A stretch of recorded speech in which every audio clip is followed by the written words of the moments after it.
Okay, so on today's episode of The Spiritual Journey, I am speaking with Garnet Schulhauser, a retired lawyer who practiced corporate law for over 30 years with 2 blue chip law firms until he retired in 2008. Since then, he has published 4 spiritual books. So we've got author of Dancing on a Stamp, Dancing Forever with Spirit, Dance of Heavenly Bliss, and Dance of Eternal Rapture. So these all recount his dialogue and astral travels with his spirit guide Albert, who confronted him one day on the streets disguised as a homeless man. So thank you very much, Garnet, for being here. Thank you for inviting me. So I was kindly gifted a copy of your book, Dancing Forever with Spirit. And as soon as I read it, I thought, oh my days, I need to speak to you. And to be confronted in the street by a homeless man, I mean, what was your life like before Albert suddenly appeared? Well, I was a typical corporate lawyer, sort of stuffed shirt, laced down, kind of very straight kind of person. I wasn't spiritual or religious. I'd been raised as a Roman Catholic, but I had long since sort of gotten rid of that one. And so I was sort of in no man's land searching for a new paradigm. But I was very arrogant and condescending. So the interesting thing is that before I met Albert, if I ran into homeless people on the street in my city, I would sort of step around them and I'd think to myself, you should go and get a job like the rest of us, you bum, and quit living on the streets. So I was not very kind to them. Albert, of course, changed all that. But anyway, so I was just a non-spiritual, non-religious, sort of head in the clouds corporate lawyer. Very typical. So when he appeared to you, what made him different? Why did you stop to speak to him? Because he had these amazing, dazzling, sparkling blue eyes, like eyes I'd never seen before. Like they just sort of shone like 2 little blue stars. And so, and what was happening was that as he was looking at me, I felt like he was looking right down into the depths of my soul. And I felt that he knew everything about me, everything I'd ever said or done, knew my whole history on earth.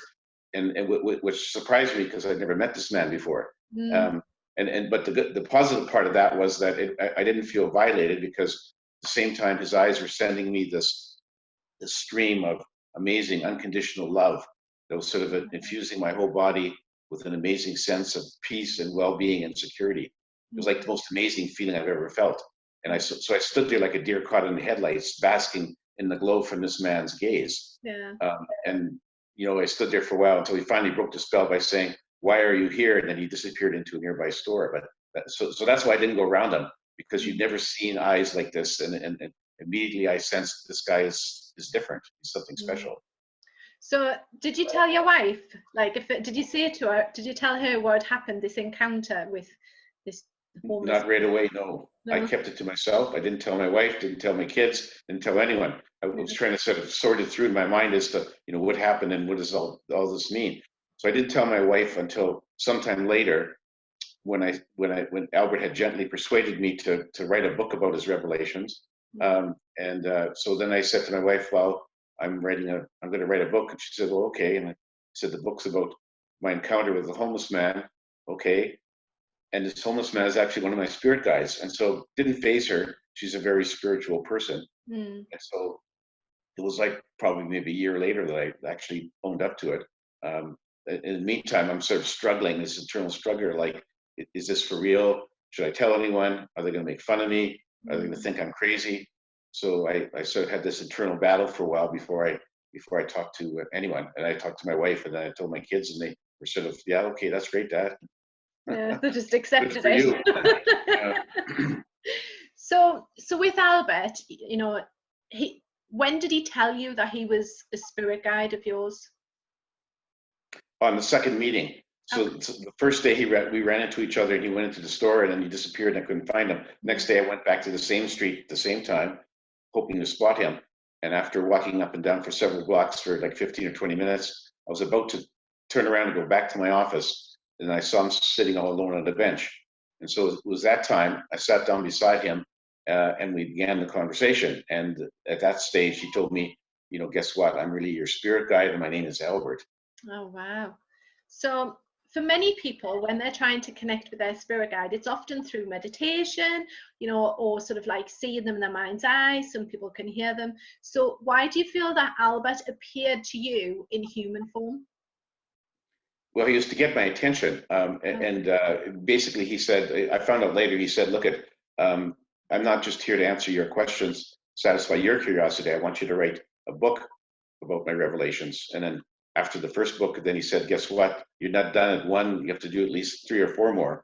So anyway, he brings this to me gently. In any event, why did he come to me? He said that before I incarnated, he and I, like before you incarnate, you create a life plan, like where you're going to be born and who your parents are going to be and that sort of thing, and who your guides are going to be. And so I had picked him to be one of my guides. And he said, look, this is what's going to happen to you down the road, is that I'm going to appear to you.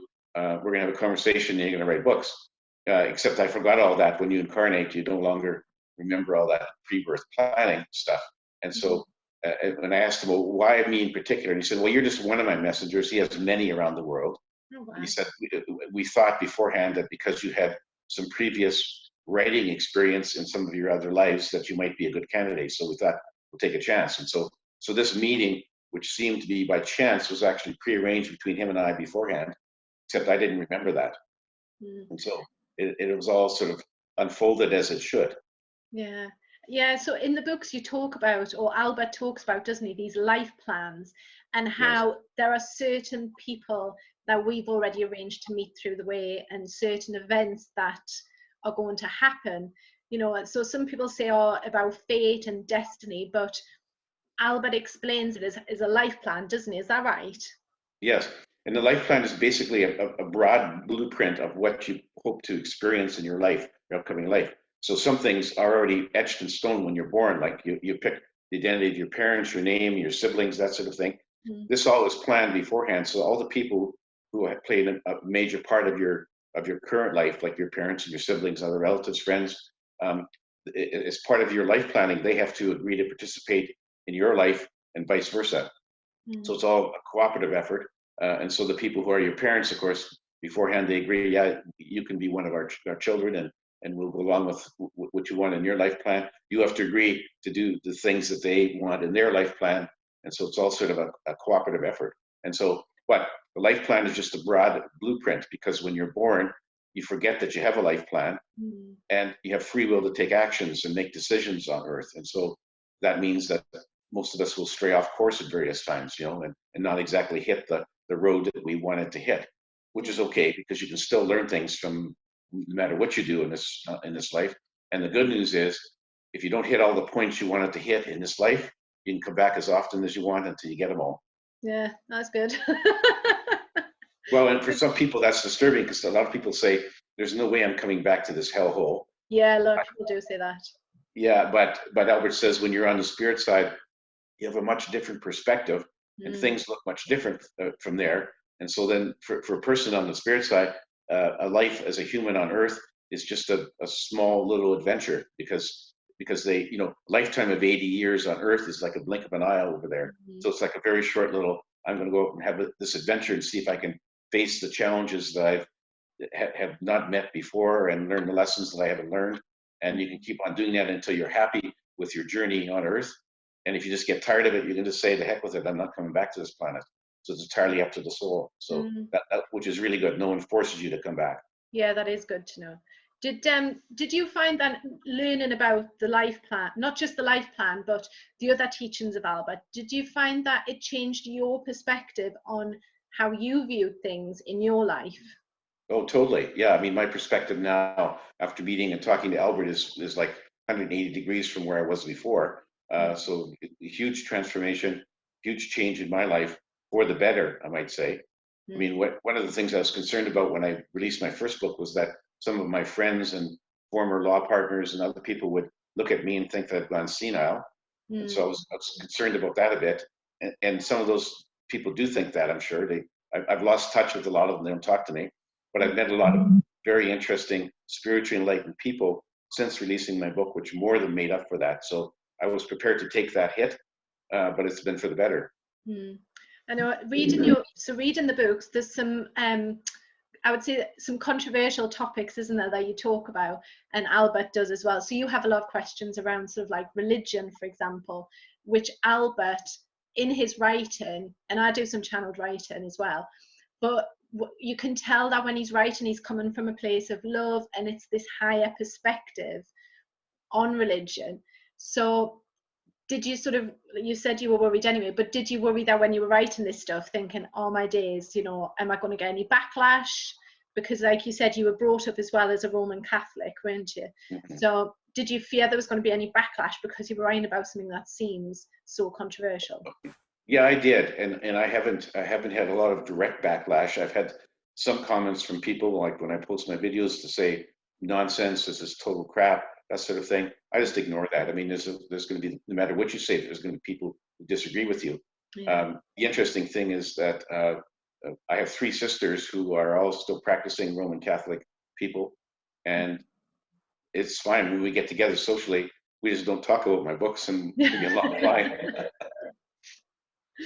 So when you were writing the books, was there anything for yourself that came out as being like really surprising? Anything about myself? Anything, any lessons that Albert was teaching you where you were like, oh wow, anything that really surprised you? Yeah, one of the big surprises was he said that no one dies by accident, that our souls choose when they want to leave the incarnation. And in our life plans, most souls will pick out 5 or 6 or more exit points. And then when you come to one of the first exit point, then your soul can say, do I want to take this as an exit ramp, or do I want to keep on going? And so your soul has the ultimate decision. And so, you know, even if a plane crashes with 300 people on board, all killed, that wasn't an accident. The souls of all those people had decided that that was their exit point. And so that's very interesting. And the disturbing thing about that is, of course, we don't know what our soul is planning or thinking.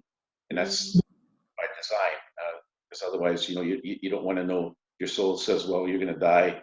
I'm going to choose my exit point a year from now. I mean, it would really throw your whole life off base, would make it too hard to continue. So you're not allowed to know that. But that's very interesting, is that your soul chooses when to leave. Yeah, because I wasn't aware that there was 5 or 6 points, and I think there might be people watching this who might have had like either near-death experiences, or they've come close to passing, but it's, you know, they've just managed to avoid it somehow. And I suppose when that happens for people, it makes them question, doesn't it, as well, like, why am I here and what am I doing, etc. So yeah. And I think as well, so sometimes people say to me, oh, can you tell me when I'm going to pass? And like you said, you know, no, I can't. Nobody knows exactly when, because like you said, you would live your life so differently, wouldn't you? Absolutely. Yeah, and you'd really throw yourself off your life plan. So nobody's ever going to tell you that. I mean, even if you go to like Albert won't tell me about me or anyone else. People who go to psychics or mediums, they're not going to get that information either. No. It's just something that we should not know as humans. And when it happens, it happens. And in the background, though, it's comforting to know that our souls are sort of looking at our progress as we go through life, and how they choose the exit point is sort of like, okay, have I hit most of the points? Are there still a bunch that I have to live for? Or in some cases, it might be, I've done everything I wanted to do, but I want to hang around and help my mother, father, spouse, children, whatever, with their journeys. And so there's various things that go into that decision. Yeah, because you also talk about suicide as well in, I think it's Dancing on a Stamp, where you talked about, or Alba mentioned about the reasons why people, not so much why, but about surrounding it, and saying that,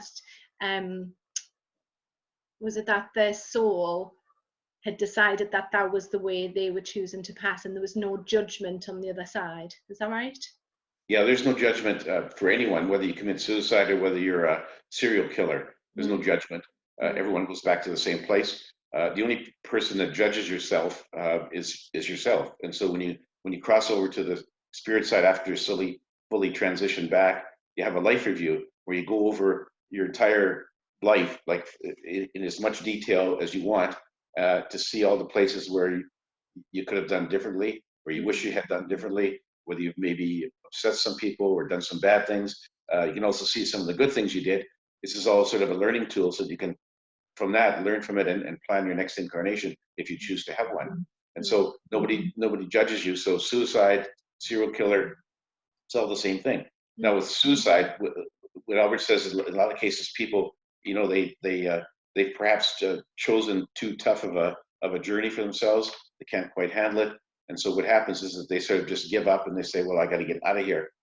So they leave, commit suicide, go to the spirit side. Once they're there, they realize, okay, well, I didn't want to face whatever I was facing at that time, but you know, I'm going to have to go back and reface it in another life until I get it right. And so it's sort of like a wasted life. It's sort of like there I was, all I had to do was tough it out for another few months and I would have been through it. I decided to commit suicide. Now I got to go back and face that. I mean, I don't have to in a sense that somebody's forcing me, but because I want to do it for my own growth and evolution. And so suicide, often people look back and say, well, why did I do that? I just wasted my life, wasted an opportunity. Now I have to go back and do it again. Yeah. So it's not a punishment. No one judges you.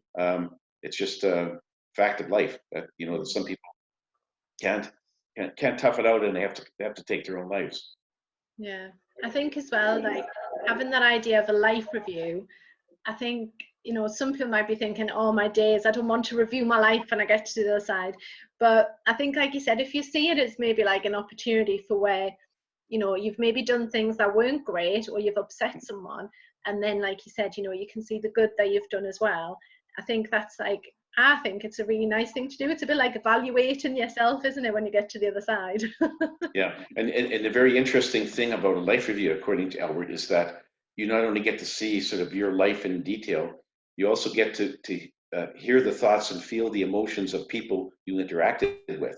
So it's a great learning tool. So if you said something nasty to someone at work, maybe not even intending it to be nasty, you all of a sudden you'll get you'll feel the hurt and the anguish from the person that you hurt. And so that's also a great learning tool because all too often we will say things and do things that we don't intend to harm others, but the other people take it in the wrong way or in a different way than you assumed. So it's a great learning tool that you should always think carefully before you say or do anything. Definitely, yeah. So, and with Dancing Forever with Spirit, Albert came in a different guise then, didn't he? So he stopped. Yes. He stopped turning up as a homeless man, didn't he? Yeah. And he started coming to you through the night. Is that right? In astral form. Yeah. And what happened was after when I first met Albert, he manifested as a homeless man only for the first 3 times. And then he was just a voice in my head and he communicated by telepathy. But it was really a Q&A, and I was still here on Earth, and we had this back and forth discussion. So in Dancing Forever with Spirit, he showed up one night in my bedroom, and I woke up and I saw this ghost-like figure standing in the doorway of my bedroom, and as it moved closer, I could see it was Albert, but he was in astral form. So he said, well, I'm here to take you on some astral trips, because I want you to see the spirit side and other things in the universe, and I want you to write about what you see and hear, because a picture is worth 1,000 words. And so then he just grabbed my astral hand and pulled it on my physical body, and away we went up through the clouds. When you're traveling in astral form, of course, you go through walls and ceilings and hard stuff like it's not even there.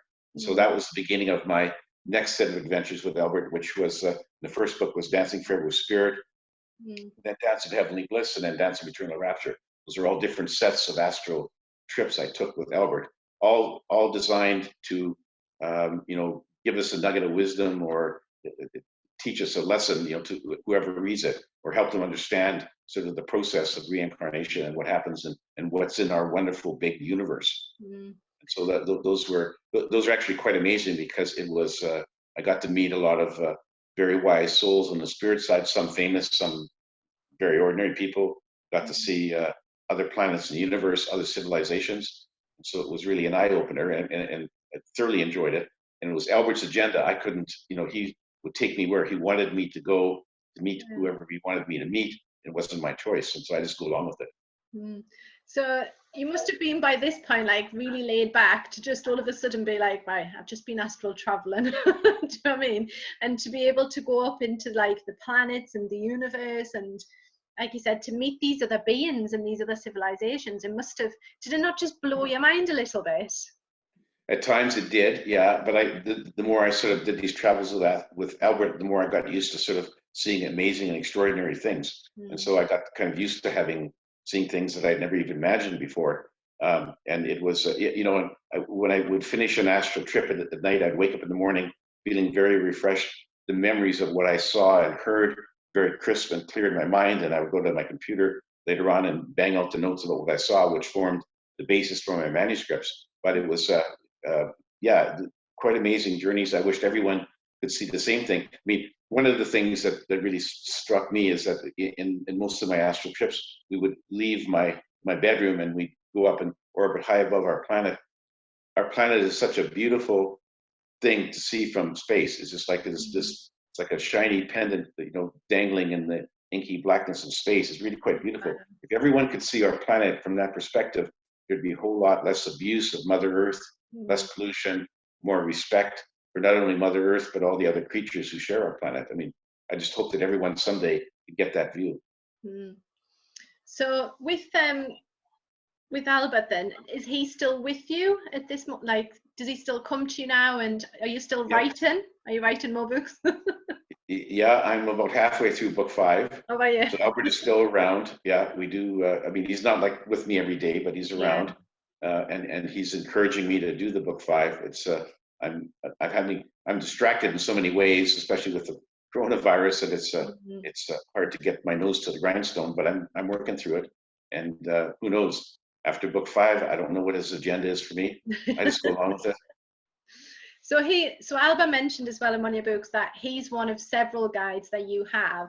So have you had a chance to meet any other of your spirit guides, or is Albert predominantly there at the minute for you? He's the main one. I met one other one. Her name is Alina, and she took me on one of my trips to spirit side. She took me to visit Athena, the Greek goddess. So that was quite an interesting little adventure.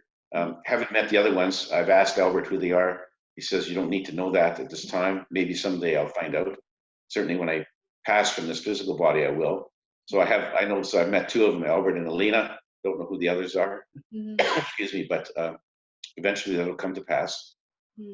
So if somebody wanted to connect with their spirit guides, what advice would you give them? Yeah, and I get asked that a lot. And Albert says that his direct contact with me is sort of a one-off thing. It doesn't happen to everyone. The best way for most people to connect is through meditation. So meditate, quiet your mind, and then if you get rid of all the clutter of thoughts that everyone has churning through their mind every day, suddenly these messages will slowly start to come to the forefront, and then we'll begin to recognize what they are. They're coming from our guides, and then start to follow what they're saying. Because our guides are always sending us messages, whether you're meditating or not, they're always sending us messages, very subtle messages like flashes of intuition, whispers in your mind, gut feelings, that kind of thing. So when a brilliant idea pops into your mind about something, you might think, oh, am I ever clever? Chances are that's coming from your guides, and you're just the receiver. Yeah. I know, it's funny because when I was reading your books, I thought Albert's got a really good sense of humor, hasn't he? And yes. So I'd been listening to a meditation like every day for about 6 weeks, which was meeting your spirit guide. And at the end of the 6 weeks, finally, I just got this face of a Native American Indian in front of me. And I was like, oh, finally. I was like, why am I here? What's my purpose? And all he said was to teach, to educate, to inform. And I said, what am I meant to teach? And he just laughed and disappeared. I was like, all right, thanks. And then during I went through a dark night of the soul a couple of years ago. But I noticed that even though my spirit guides weren't around me, or I didn't feel them around me whilst I was going through it, they were coming through in dream form. So I was seeing a lot of, the types of horses the Native American Indians have. And my dreams always had Native American Indians in. So I was very aware that during that time, he was very present with me, but not necessarily in the form that some people expect them to take. Does that make sense? Yes, it does. Yeah. No, you're very fortunate because you have a certainly more direct contact with your guides or your guide than a lot of people do. And the trouble is so many people, first of all, a lot of people don't even know they have guides. So they're not sort of listening for anything. And even those who understand that they have guides, the day-to-day life, there's so much stuff going on and people are so busy that they get these messages coming in and they just don't hear them, or they don't know where they're coming from. So it's not easy. It wasn't intended to be easy. Like I said to Albert, why wouldn't everyone just be able to have contact directly with their guides, have their guides tell them what they put in their life plan and what they should do. Well, Albert says if you have this step-by-step guide, you're not going to learn anything, because you're going to do exactly what your guide is telling you to do, and you won't have any anguish. Any, when you come to a fork in the road, you have to decide, should I take the left fork or the right fork? Well, if you have your guide telling you which way to go, it's too easy. And so that's why we don't get the step-by-step guide. So myself, Albert doesn't give me personal advice. So, and he says, the rest of your life, you're going to have to sort out yourself. All I'm going to do is give you information and take you places that you can write about. And that was his mission for me, really. So yeah, it's not easy. Wasn't intended to be easy. No, and I think I sometimes do some work as a medium as well, and as a psychic, and often the stuff that comes through is symbols or it's a picture, and so I throw it out there, and the other person might say, oh, I don't understand. So it's like you have to work through stuff, don't you? And they do make you work, and it's in order to make you grow, isn't it, as a soul, as a spirit, etc. Yeah, no, exactly. Yeah, and it's just something that we all have to try to work at. Hear the messages from our guides and try to follow it. And that's, as I say, that's the big challenge of being a human on Earth. And if, as I said, if it was too easy for us, if we had the step-by-step guide, today I should do this, this, and this, and tomorrow, and so on, it'd be like a teacher giving her students the questions and answers to a final exam before the exam. Like, what's the purpose of studying? There is none. It's too easy. So it sounds simplistic, but that's essentially what it is that we have to flounder around here somewhat blindly, because we don't know what we're supposed to be doing or what we plan for ourselves. And hopefully we'll be able to hear enough of the messages that we can get mostly on course, and let you know, no matter what, no matter how far off course we go, we can never become lost. We're always going to end up back in the spirit side at the end of the day. So that's the comforting thing. It's sort of like if you're in a play and you flub your lines and totally mess up your whole part, curtain goes down, next day you go back and try again, and this time you're going to do it. Yeah, I know. I was just laughing to myself earlier because I just literally finished the Dancing on a Stamp this morning, and in the back pages it said, Albert had said something about all the world's a stage, and last year I'd channeled a piece of writing and it was about all the world's a stage and merely players. And I thought, it's true, isn't it? Because when you see it, that we are part of a bigger play, and we are just, we're acting, and we've got these roles, and other people have got their roles. It sort of makes life a bit easier to deal with, doesn't it? Yes, it does, yeah. If you realize that it's not, we shouldn't take life so seriously, because, as I say, no matter what happens to you, whether bad things happen to you or you do bad things, at the end of the day, you go back in the spirit side and you regroup. So none of that stays with you. So that if you killed somebody in this life, when you're back in the spirit side, and that person who you killed doesn't have any anger or resentment towards you, doesn't want to seek revenge, they understand that, okay, that was the play. It's sort of like if you're acting on a play on Earth and the script calls for you to stab and kill another actor, when the curtain goes down and you leave the theater, you don't get into a fight with the person you stabbed. They don't, you go off and have a drink, because, that's just a play. It didn't really happen. So hard for us to understand this, because life on Earth seems very, very real to us. And it is while we're here. But when you get back in the spirit side, you look at it and say, okay, well, I was following my script and the other person was following their own script, and we all had our own journeys, and that's how it turned out. Yeah. And there's always something to be learned, no matter what kind of life you have. So what do you feel is the biggest lesson that Albert has taught you? Oh, for sure, is that we need, as humans, we need to fully embrace love and compassion, and we need to stifle and discard our negative emotions, the fear, anger, hate, greed, that sort of thing. The negative emotions are what causes most of the conflict and strife, crimes, and so on our planet. And that's because it's very easy for our emotions to get out of control. Before I met Albert, I would often get angry if somebody cut me off in traffic, like really angry. It would bother me all day. And now I realize that that's the kind of emotion does no one any good. It just drains our energy. And it's something that we have to discard, get rid of. And if you fully embrace love and compassion, there's no room for fear and anger and hate. And that's really the goal that we have, is to really, and if you embrace love, then you're not going to, you understand if somebody steps on your toes, that they're just having their own journey, and you don't resent it, you don't get angry, you just sort of say, okay, well, what can I do to help this person? And by doing that, you're helping yourself. So that's the real lesson, is that fully embrace love and compassion, get rid of your negative emotions. Mm. Do you think that we're seeing that more in this time? So during this pandemic, do you see do you see more people embracing love and compassion for each other? Yeah, I can see it around me. I can see a lot of people are sort of striving to help other people, like elderly people who can't go out for groceries, and I see some of that happening, and you read news reports of that happening all over the world. So I think this is a bit of a test for humanity. Can we pull together and become better for it as we get through this crisis? And so I think it's happening. It'll happen more. Of course, there's still some people who think it's a hoax and ignore everything, and there's always that kind of people in the world, but we just have to tough through it. And hopefully we can all, by embracing love for other people, understand their hardships, and hopefully we can all become better for it, and make our civilization a better place. Yeah, that's my hope also as well. I really hope that does happen. So do you have a date yet for your 5th book to come out yet then, or is it still, just still in the No, beginning? I'm hoping to finish the manuscript by this summer, hoping, but I'll get distracted. And then once I finish the manuscript, I send it to my publisher, and it takes another year or so to get out. So I have no firm dates at all. But I'll keep advising people on my website about the expected date. But so I just can't guess right now. And of course the ball's in my court right now. I can't submit a manuscript to my publisher until I finish it. Yeah, So. exactly. Oh, well, thank you so much, Garnet, for coming on and talking about sort of with Albert and the spirit guides and everything else.